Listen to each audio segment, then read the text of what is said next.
Itang laban sa atin, huwag ka na sana. Tayo'y nagsumpa. Nabi sa kakaisip sa iyo, ako'y hindi. Abay na Bakal Records. Dentro Family Music. Sa paghawak ng panulat ay sinimulan ko na gumawa at bumuo ng mga simpleng kanta. Kaya mo yan kaibigan at di ka nag-iisa. Sarili ko ay hinayaan na maglakbay mag-isa sa madilim na mundo na dati ay walang liwanag na manatili. At hindi ko na makita bawat sinag ng araw na marahil di ko na mabubuo ang umaalab kung pa siya kung makakaya ang bato. Ito ang dahilan ng aking pasan, na ilan ang siyang nakakaalam.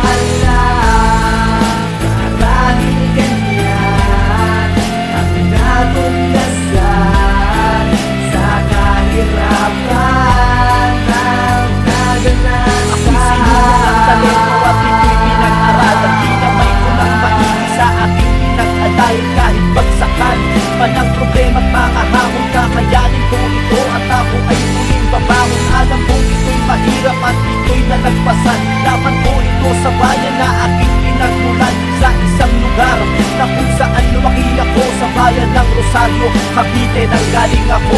Tumungo naman tayo sa ikalawang akda, kung paano bang estilo ng pagsulat ang magagawa ng aking mga kamay upang magbigay pugay na laging masasanay.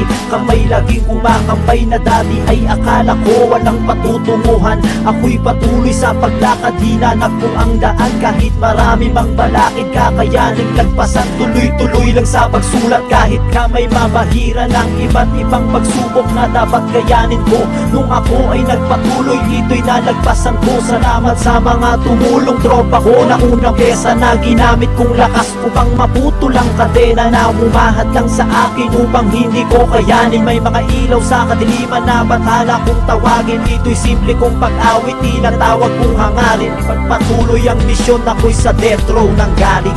Ito ang dahilan ng aking pasan, kahit ilan ang siyang nakakaalam. Marahil ganyan ang natuklasan sa kahirapan ng naranasan.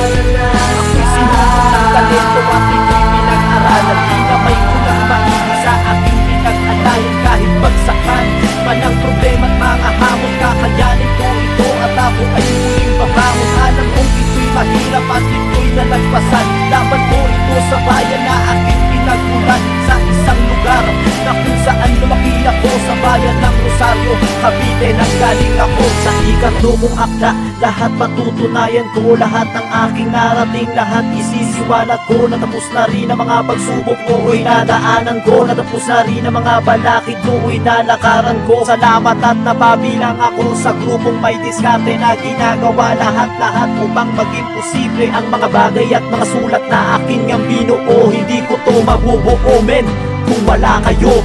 Ito ang dahilan ng aking pasan, kahit ilan ang siyang nakakaalam.